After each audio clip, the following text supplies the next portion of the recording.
Salut tout le monde, j'espère que vous allez bien. Ça fait un petit moment que j'ai pas fait de vidéo, même si là je viens de sortir d'un tournage de vidéo. D'ailleurs, si vous l'avez pas vu, n'hésitez pas. On parle d'accessoires, de concepts pour Etheron. Donc c'est quelque chose qui nous a mis quand même pas mal de temps en side de ce qu'on développe actuellement. Elle est vraiment très cool. N'hésitez pas à aller la voir et à nous faire vos retours. Franchement, ça nous aidera énormément pour la suite. Merci à vous. Dans cette vidéo, on va parler d'une problématique, ou plutôt d'un obstacle. On va parler du deck builder, on va parler de la suite du développement, de la suite proche du développement. Et on parlera de ce qu'on envisage de faire pour le jeu à moyen terme.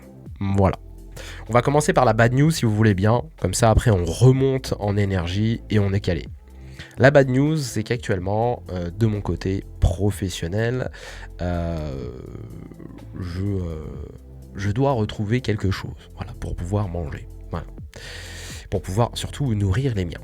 Et donc, ça va me croper un peu de temps. Ça, c'est inévitable. Ça va devoir me croper du temps et je vais devoir être d'autant plus focus et discipliné sur le temps que je vais consacrer à Etheron, en tout cas dans les premiers temps. Vous allez voir que de toute manière, dans l'un dans l'autre, on est arrivé à un point où on va avoir besoin de financement pour pouvoir continuer à développer le jeu. Je vais vous expliquer tout de suite pourquoi. J'ai parlé d'obstacles parce que finalement, ça fait partie de tout, de la vie de tout le monde. C'est une possibilité pour tout le monde, tu vois, de perdre ton emploi, de perdre un client, etc., etc. Ça peut arriver à tout le monde. Maintenant, il faut se relever. C'est ce que tout bon entrepreneur, même tout le monde en fait, devrait faire. C'est, bah voilà, il y a eu un quoi qui est, bah voilà, faut avancer et toi, t'es guidé par un objectif. Moi, par exemple, c'est Etheron. Voilà. C'est mon bébé et il faut que je puisse l'amener jusqu'au bout de son potentiel. Et j'ai aussi ma famille, donc pour le coup, il faut aussi que je puisse mettre du beurre dans les épinards. Voilà. Donc ça sera une autre organisation, ça sera autre chose. Je vais au maximum essayer de continuer ce que je fais, documenter. Donc là-dessus, il n'y aura pas de changement. Voilà, en fait, c'est tout ce que j'avais à dire. Ça sera différent. Voilà, ça sera différent, mais du coup, j'alloue mon temps un peu différemment en ce moment. Et je voulais que vous le sachiez parce que si jamais, en fait, vous êtes dans la création, par exemple, d'un TCG ou d'une autre entreprise, faut pas se dire en fait qu'on est tous à 100% en fait. C'est-à-dire que on a un travail, on peut avoir un CDI, on peut être prestataire de service, on a des trucs à côté, et tant que finalement ce projet ne fonctionne pas, on peut pas en vivre en fait. C'est pas possible. Donc il faut continuer à faire ce qu'on fait sur le côté, il faut réussir à se discipliner et à séparer en fait les deux trucs. Ça demande du temps, ça demande de l'énergie, mais voilà, c'est pas pour dire que voilà, on passe 100% de son temps à faire le business de nos rêves, en fait, le projet qu'on a en tête, et c'est ce qui se passe pour Etheron, c'est-à-dire que je travaille pas à 100% dessus, tu vois. Ce serait nettement différent, on avancerait d'autant plus vite, tu vois. Donc voilà, qu'est-ce que ça veut dire pour vous ? En fait, pas grand-chose, et je vais l'expliquer pourquoi, parce qu'on est dans une situation où là, on a quand même développé pas mal de cartes, on va le voir justement avec le deck builder pour avoir le nombre exact. On est dans une phase où on va avoir besoin en fait de créer une campagne pour nous aider au développement. Et le développement, c'est surtout sur la partie artistique que j'entends. À l'heure actuelle, nous avons 16 cartes dessinées par un illustrateur bien humain. Et le reste, c'est pour combler le vide, et ça a été fait avec une IA. Voilà, ni plus ni moins, vraiment pour la phase de test. Et le truc, c'est de dégager toute cette IA et de les illustrer par des humains. Voilà. Sans compter tout ce qu'il va avoir à côté, les alternatives, etc., etc., tu vois. Il y a beaucoup de choses à faire. Tout ça, ça coûte très cher. Et je sais pertinemment que je n'aurai pas les moyens seuls de financer tout ça. Ou alors, ça va prendre 10 ans, tu vois. C'est pas possible. On va pas attendre 10 ans. Donc, on va lancer une campagne pour nous aider au développement, je te le tease mais vraiment en avance, parce qu'en fait, il va falloir ramener du monde là-dessus, tu vois. Il va falloir que je communique à balle pour pouvoir créer une communauté, il va falloir que je monte des trucs, tu vois, il va falloir plein de choses. Il y a plein de trucs pour l'instant qui est nébuleux un peu dans ma tête, en mode ok, comment ça va se passer, qu'est-ce que je vais devoir faire pour ramener du trafic sur le Kickstarter, comment on va faire pour en entendre parler de moi, comment on va faire pour que ça soit une réussite, qu'on atteigne nos objectifs. Il y a plein de choses que là, quand je te parle, je ne sais pas. Voilà. Je vais apprendre au fur et à mesure, comme j'ai appris beaucoup de choses au fur et à mesure de cette aventure. Ça veut dire que on va avoir donc 2 campagnes différentes, une pour nous aider au développement, donc à savoir payer ces fameux illustrateurs pour finir notre set 1, et une autre campagne pour la production cette fois-ci, donc la commercialisation, les impressions des produits, etc., les envois, etc.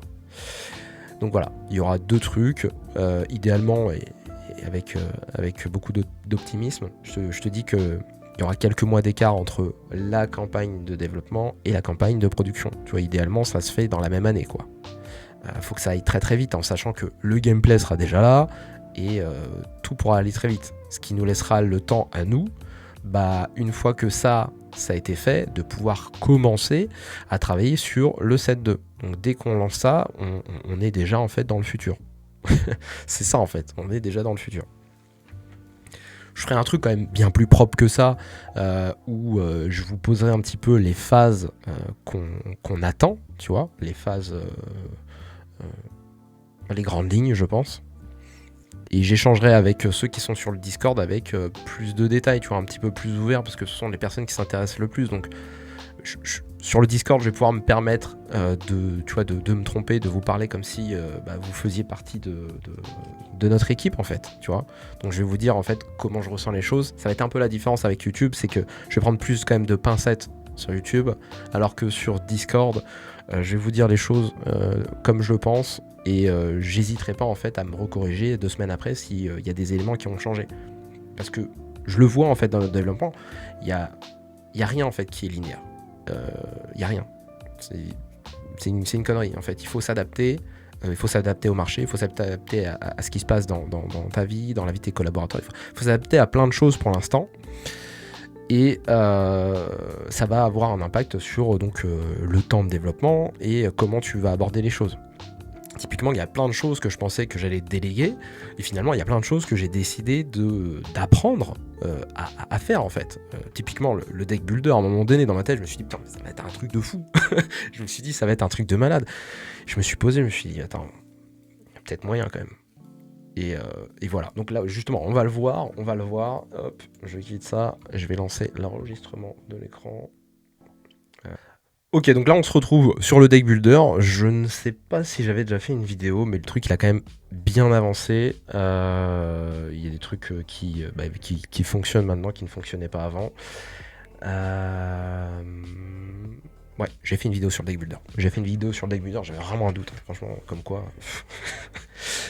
Donc on se retrouve sur la partie deck building. Vous voyez qu'en fait, je me suis franchement, je vais pas vous le cacher, je me suis inspiré de Piltover Archive, parce qu'en fait ils font quelque chose que j'aime beaucoup et on peut s'y retrouver, on peut faire un truc qui ressemble. Et en vrai, en fait, la logique est la même pour presque tous les TCG. Donc voilà. Donc nous on va avoir notre deck builder qui sera accessible uniquement aux personnes qui seront connectées, hein, c'est tout. Voilà, il faudra juste créer un compte. Pourquoi ? Parce que nous, on a besoin d'adresse email quand nous, on va vouloir faire des campagnes, communiquer sur le produit, etc. C'est un but marketing, c'est un but de communauté, ça, voilà. Donc on a besoin de construire quelque chose. Déjà que voilà, l'outil, je pense que je ferai un truc, tu vois, pour demander aux gens qui ont envie de soutenir, tu vois, ça serait une option. Est-ce que vous voulez soutenir le projet ? Et en fait, on laissera un champ libre en fait aux gens qui veulent, j'ai pas encore mis en place, qui veulent soutenir le projet de développement par ce moyen, avant même de penser à la campagne de développement. Donc voilà, t'es connecté, tu pourras avoir accès à la construction de deck, et si tu l'es pas, tu pourras avoir simplement accès à la galerie de cartes, voilà, qu'on verra juste après. Ici, tu vas avoir donc tes cartes champions. Tu commences avec tes cartes champions de base. Tu vas cliquer par exemple, tu vois, sur ton champion et tu vas retrouver donc tes textes. Je n'ai pas encore fait les versions anglaises. C'est un truc, tu vois, qui va arriver après, où ta carte sera anglais, enfin tu vas pouvoir faire la passation, et ton texte le sera aussi. Là tu vas retrouver vraiment tout ça, très très cool, et donc tu peux d'ici l'ajouter à ton deck. Pareil, tu peux simplement appuyer sur le bouton ici. Et tu vois, je sais pas si j'en avais parlé dans la dernière vidéo, en fait, tu as des cartes qui ont donc des dépendances, donc entre guillemets. Il peut invoquer Cristal de Cendre ou Foyer Instable, et ils vont ils vont se mettre directement donc, dans ton deck du vide. Donc tu vois, as quand même des automatisations dedans. Tu peux changer ta vue, voilà, en fonction de ce que tu veux. Alors, une fois que tu as choisi tes 3 champions, tu passes directement sur la partie pool. Donc, en gros, ce que ta sélection de champions te permet d'avoir en carte. Donc, c'est conditionné par les choix que tu as fait. Donc là, on voit que j'ai une team. C'est un rappel ici, feu, feu, foudre. Donc, je vais pouvoir avoir des cartes tri-feu. Donc, un élément feu. Bifeu, c'est 2 éléments feu. Et tri-foudre, 1 élément foudre. Tu vois, par exemple, si tu cliques sur une carte là, tu vois que c'est écrit bi, et là tu as l'élément feu. Donc c'est quand tu as 2 petits icônes là, comme ça. Et pareil, voilà, tu peux faire tes compos deck, et si jamais tu vas dépasser, hop, maximum de 3 copies. Voilà, tu peux pas dépasser. Donc là tu as tes règles, 33, 3 champions, et là infini dans le deck vide, bah, en fonction de ce que tu auras mis, tu vois, tu as des dépendances, et il n'y a pas de limite ici. On voit que tu vois, le truc est raccord. Tu as tes couleurs qui correspondent effectivement à ton pool. Tu peux trier par rareté, donc par rareté, par type de carte. Par extension, on n'en a qu'une pour l'instant qui sera Aube radieuse. Teasing de ouf. Par coût de capacité. Donc là, ça impacte uniquement les cartes champions et les cartes ascension. Et les dégâts, donc voilà. Le coût de carte, ça va impacter les cartes rêve et les cartes sorts. Et les cartes invocation aussi. Voilà. Donc on a vu ça, c'est très simple. J'ai pas fait encore les éthers de base qui vont être présents au début du jeu et qui vont servir donc pour pouvoir utiliser tes cartes, qui vont servir aussi pour autre chose plus tard. J'ai pas encore fini de faire les fonctionnalités de cette partie-là, en sachant que voilà, tu vas pouvoir faire sensiblement la même chose que sur Piltover Archive. Donc voilà, si tu connais, bah, tu sais où est-ce que je veux aller. Du coup, on va se rendre côté galerie de cartes pour voir un petit peu la différence. T'arrives, t'as tes cartes, et puis bah voilà, basta, en fait, tu peux simplement les lire, mais tu peux pas constituer de deck, en fait, très simple, tu vois. Et voilà ce qu'on a pour le moment. L'idée en fait dans tout ça, c'est qu'effectivement on est une communauté en fait qui puisse casser le jeu, trouver des trucs, avoir des méta, etc. Avoir une communauté, des gens qui s'engagent en fait dans notre univers. Et derrière, bah, effectivement, les exports vont nous permettre après de pouvoir account sighting. Là on peut voir, regarde, par exemple, là tu vois, je peux changer d'icône. Le truc c'est que je l'ai pas fait merger ici, tu vois, tu vas pouvoir changer d'icône. Voilà. Faudrait que je fasse la petite le portage sur ton icône après dans ton compte. Bref. Ça va être très très cool. Qu'est-ce que je disais? En fait, l'idée, en fait, ouais, c'est de construire ton deck et de l'importer après pour pouvoir le jouer. On avait 2 possibilités. Enfin, on en avait plusieurs. Et si tu as suivi le parcours, j'ai commencé sur Tabletopia. Il manquait une seule fonctionnalité qui n'apparaîtra pas, malheureusement, en tout cas pas tout de suite. C'était de pouvoir chercher dans son deck. Tabletop Simulator là, mais c'est payant. C'est vraiment un frein pour moi en fait. C'est de vous proposer en fait quelque chose qui soit gratuit. En fait, je veux qu'il y ait du mass testing. Je veux que des gens viennent briser notre jeu. Je veux que des gens discutent dans les forums de ce qui est bien, de ce qui est pas bien. Je veux qu'on ait en fait un maximum de data pour pouvoir équilibrer le truc, que les gens jouent en fait, et qu'il n'y ait pas cette barrière du budget, et pas pour le moment. Si les gens doivent payer, c'est simplement pour nous aider à développer le jeu, et pas pour pouvoir accéder au jeu, alors que voilà, Tabletop Simulator, c'est pas à nous, tu vois. C'est un outil qui ne nous appartient pas. Donc Autant que ça soit directement pour nous. Et qu'est-ce qu'il va falloir faire bah, pour ça? Donc il y a Tabletop Simulator si vraiment il y a pas moyen, tu vois. Mais il y a quand même une solution qui va être pack TCG Arena. Voilà. Sur TCG Arena. Et là, tu vois, regarde, tu vas avoir plein de jeux. Donc, nous, l'idée, c'est de créer notre jeu ici. Et c'est pas le même game, en fait. C'est pas le même game. Là, c'est vraiment du développement. Enfin, c'est du code. Je suis un peu moins à l'aise. Enfin, oui, j'ai dû aussi coder pour Ethereum. Heureusement qu'aujourd'hui, il y a des outils IA qui te permettent de t'aider de fou, d'avancer vachement plus vite. Donc franchement, c'est à la portée de presque tout le monde, tu vois. Pour un peu que tu mets du temps, que tu te documentes et que tu fais des échanges avec ChatGPT plus d'autres outils, tu vois. Franchement, n'importe qui peut le faire, vraiment. Et celui-ci, par contre, il est un peu plus technique. Il faut construire des bases de données d'une telle manière, il faut restructurer, parce que j'ai dû le faire, parce que tout ce qu'on a en fait sur le site en fait sont hébergés dans des bases de données, tu vois. Il a fallu faire des bons nommages, il a fallu trouver une bonne architecture pour que tout ça soit clean, propre et maintenable dans le temps. C'est ce qui demande finalement le plus de temps, tu vois. Renommer les fichiers proprement, avoir une bonne structure, etc., etc. Et là, sur TCG Arena, on a la chance que ça soit un Français qui tienne cette maison. Donc ça, c'est vraiment très très cool. Il va falloir en fait le faire from scratch, tu vois. Et là, tout de suite, là, tu vois, quand je tourne cette vidéo, tu vois, je me sens pas du tout à l'aise. Mais je sais qu'en fait, je vais m'engouffrer dedans. Ça va me demander un peu de temps. Mais le goal à la fin, je pense qu'il va en valoir la chandelle. Parce que ça sera gratuit, ça sera fluide. On pourra faire des imports des decks depuis du coup notre deck builder, ça sera vraiment trop cool. Franchement, l'outil est bien. Pour ceux qui l'ont utilisé, dites-le en commentaire. L'outil TCG Arena est vraiment cool. Tu vois, ils ont du Lorcana, ils ont du Star Wars Unlimited, Pokémon, Alter, du Yugi, enfin bref, ils ont les bangers, tu vois, en termes de TCG.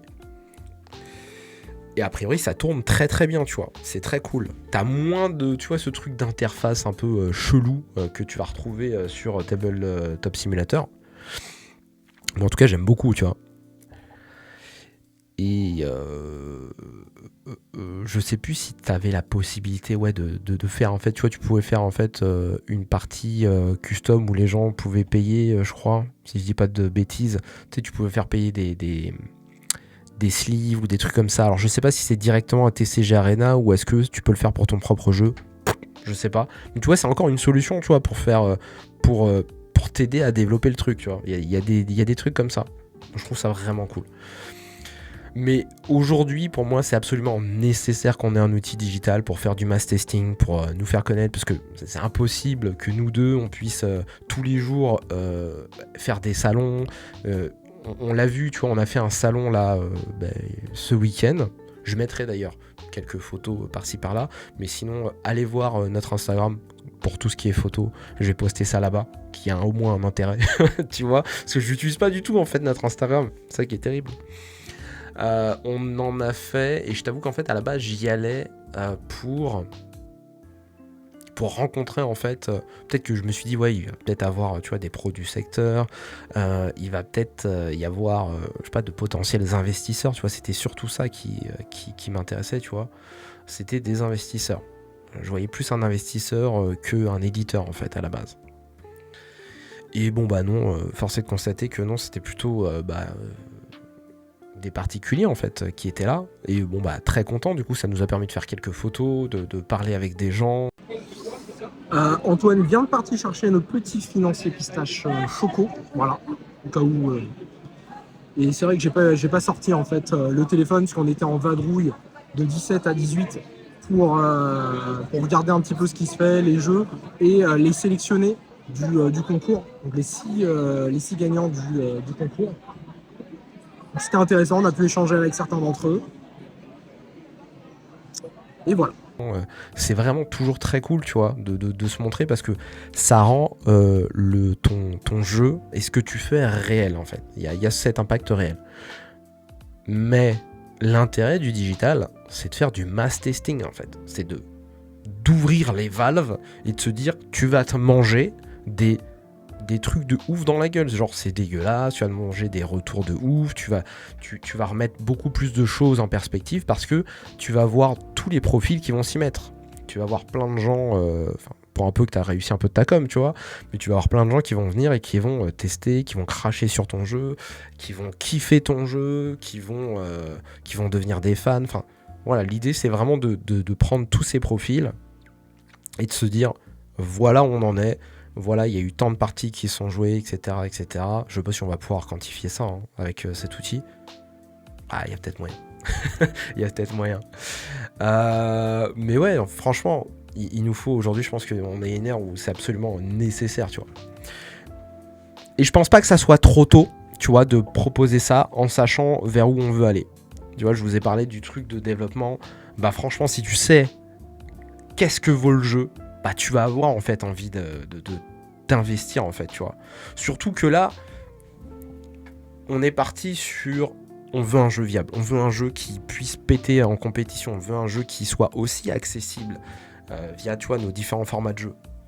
Donc, il y a cette dimension d'accessibilité, mais de compétition qui est vraiment là. Et en fait, on veut vous l'exposer, vous montrer que, ouais, en fait, il y a du deck building à faire, les gars.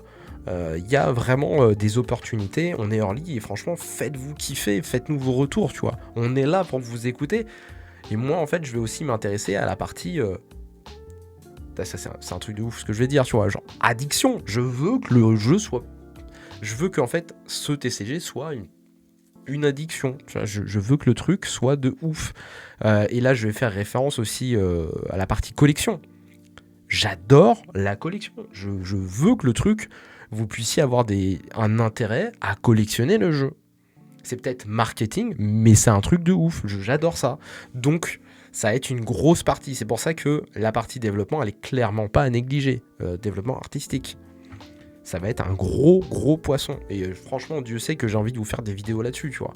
Entre nos échanges avec les IU, les présentations des premières cartes, les animations que je veux faire quand je veux faire des présentations, parce que je vois des animations de fou des fois un peu trop statiques, mais tu sais, avec les trucs à la After Effects, avec les effets de cartes que tu vas avoir sur le produit final, ça c'est des trucs qui me chauffent de fou. Donc il y a beaucoup de choses à faire, mais c'est tellement excitant que je vois pas en fait tout le travail qu'il va avoir à faire. Je me dis, vas-y, en fait, il faut juste avancer, il faut juste le faire, c'est tout. Donc là, soon, là, tout de suite, faut que je fasse les 2-3 corrections que j'ai à faire sur le deck builder. Je vous donnerai accès au deck builder, que vous puissiez, si vous le souhaitez, devenir utilisateur, donc vous inscrire. Ça demande juste un mail, c'est tout. Et savoir si effectivement vous voulez soutenir le projet dès maintenant, tu vois. Donc, ça c'est un truc que je vais mettre en place. Est-ce que vous voulez soutenir le projet, vraiment? Ou si vous voulez pas laisser votre mail ou nous soutenir, bah voilà, vous aurez la partie galerie des cartes. Vous pouvez voir un petit peu ce qu'il en est, vous pouvez lire les textes, etc. Faire un petit peu une idée là-dessus. Et d'emblée, développement de la solution de jeu via TCG Arena. Enfin, c'est pas via, c'est en fait le support de diffusion, tu vois, parce que ça se passe en bac un peu différemment. Je vais pas m'étaler sur la partie technique parce que je vais m'engouffrer dedans. Dites-moi s'il y a certains qui sont intéressés pour voir en fait comment ça se passe. Je suis pas sûr que pour l'instant en fait ça soit le goal de tout le monde, tu vois. Et en fait, c'est vrai qu'il y a quelqu'un qui m'avait posé une question sur... qui m'avait dit que ouais, ce serait intéressant vraiment d'avoir tout d'emblée. C'est pas impossible qu'à la fin, en fait, de tout ça, en fait, du lancement, je fasse franchement une formation. Parce que moi, je me dis, mais ça m'aurait aidé de fou. Parce que je suis là à la moindre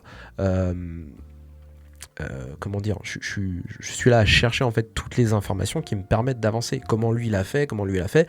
En fait, les gens sont un peu radins en fait là-dedans. C'est-à-dire qu'il faut aller piocher vraiment loin pour chaque phase du développement d'un TCG. Je vois pas en fait beaucoup de vidéos qui t'expliquent en fait phase par phase et je trouve que ce serait pas déconnant en fait d'avoir une formation qui te dit ok, t'as un projet TCG, et bah voilà comment tu peux faire. Pas voilà comment tu dois faire, voilà comment tu peux faire. Voilà, et de définir des phases et de voir en fait comment tu vas pouvoir résoudre les problématiques que tu vas rencontrer tout au long de ton parcours. Tu vois, quels sont en fonction de là où tu en es dans ton projet, quelles sont tes alternatives, qu'est-ce que tu peux faire, vers quel, je sais pas, service tu pourrais t'orienter, quelle plateforme tu pourrais choisir, peut-être une liste de professionnels avec qui tu peux débuter, enfin tu vois, ce genre de truc qui peut te permettre d'aller beaucoup plus vite, tu vois. Des consultants qui peuvent te donner un retour, tout ça. Donc à la fin, peut-être que franchement, à la fin, moi ça me kifferait de pouvoir vous apporter ça, un truc que je n'ai pas eu au début, tu vois. Pourtant, pas faute d'avoir contacté certaines personnes pour pouvoir avoir des retours. Bon, ça a toujours fait chou blanc. Désolé si la vidéo elle a été un peu longue, j'avoue, je vous ai un peu raconté ma life, mais c'est un peu le même truc dans toutes mes vidéos en fait. C'est plutôt des vlogs. Hein. Mais au moins vous savez où on en est et ce qu'on va faire. Donc j'espère que vous allez kiffer. Si vous avez kiffé la vidéo d'ailleurs, likez-la. Abonnez-vous si c'est pas déjà fait. Et on se dit à la prochaine. Ciao.